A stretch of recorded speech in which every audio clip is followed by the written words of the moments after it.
আমাদের রবের নাম কি? আমাদের কবরের প্রথম প্রশ্ন কি? মার রব্বুক, তোমার রবের নাম কি? আমরা কি বলবো? চিল্লায় বলেন, আমাদের রব কে? আল্লাহ আমার রব, এই রবই আমার। রাসূল সাল্লাল্লাহু আলাইহি ওয়াসাল্লাম বলে দিয়েছেন, যে ব্যক্তি একবার এটা পড়বে, লা ইলাহা ইল্লাল্লাহু ওয়াহদাহু লা শারীকা লা, আহাদান সামাদান, লাম ইয়ালিদ ওয়া লাম ইউলাদ ওয়া লাম ইয়াকুল লাহু কুফুয়ান আহাদ। সূরা ইখলাসের ভিতরের কিছু অংশ এখানে রয়েছে। সুতরাং এটা যদি আমরা পড়তে পারি, এত ভালোবাসা কই যাবে? কেউ থাকবে না, সবাই আপনার অন্ধকার কবরে রেখে দিয়ে চলে আসবে। উপরে বাঁশের কঞ্চি, তার উপরে মাটির চাপা, অন্ধকার আর অন্ধকার।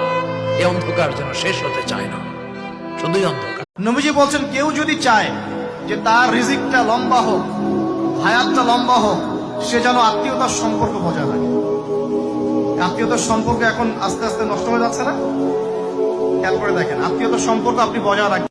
আল্লাহর কাছে সবচাইতে প্রিয় কথা চারটি। কয়টি? সবাই বলেন কয়টি? এক হচ্ছে সুবহানাল্লাহ, দুই হচ্ছে আলহামদুলিল্লাহ, তিন হচ্ছে লা ইলাহা ইল্লাল্লাহ, চার হচ্ছে আল্লাহু আকবার।